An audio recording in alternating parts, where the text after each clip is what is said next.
پیارے بچوں، کسی جنگل میں ایک بطخ اور ایک طوطا رہا کرتے تھے۔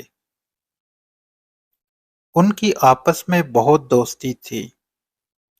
پورے جنگل کے جانور ان کی دوستی کو رشک کی نگاہ سے دیکھتے تھے۔ اسی جنگل میں ایک کوا بھی رہا کرتا تھا۔ اس کا کوئی دوست نہیں تھا، لہذا وہ ان کا دوست بننا چاہتا تھا۔ ایک دن وہ تالاب کے پاس سے گزر رہا تھا تو تالاب میں سے بی بطخ نے اسے بلایا۔ جب وہ اس کے پاس گیا تو وہ بہت پریشانی سے بولی کہ میرے دوست کا کچھ اتا پتا نہیں، وہ 3 دن سے میرے پاس نہیں آیا۔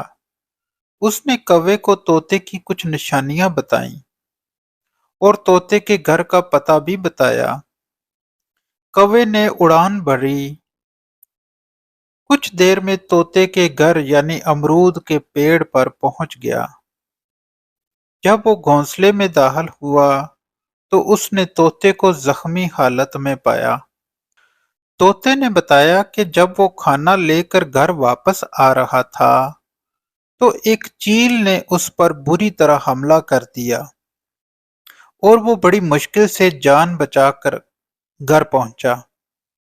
کوے نے اس کے زخم صاف کیے اور امرود کے پیڑ سے امرود توڑ کر لایا اور اسے کھانے کو دیے، اور خود بھی بطخ کے پاس گیا اور اس کو ساری روایت سنائی۔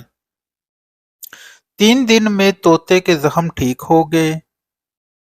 اس دوران کوے نے اس کا بھرپور خیال رکھا تھا اور بی بطخ کو اس کی خیریت کی اطلاع بھی پہنچاتا رہا۔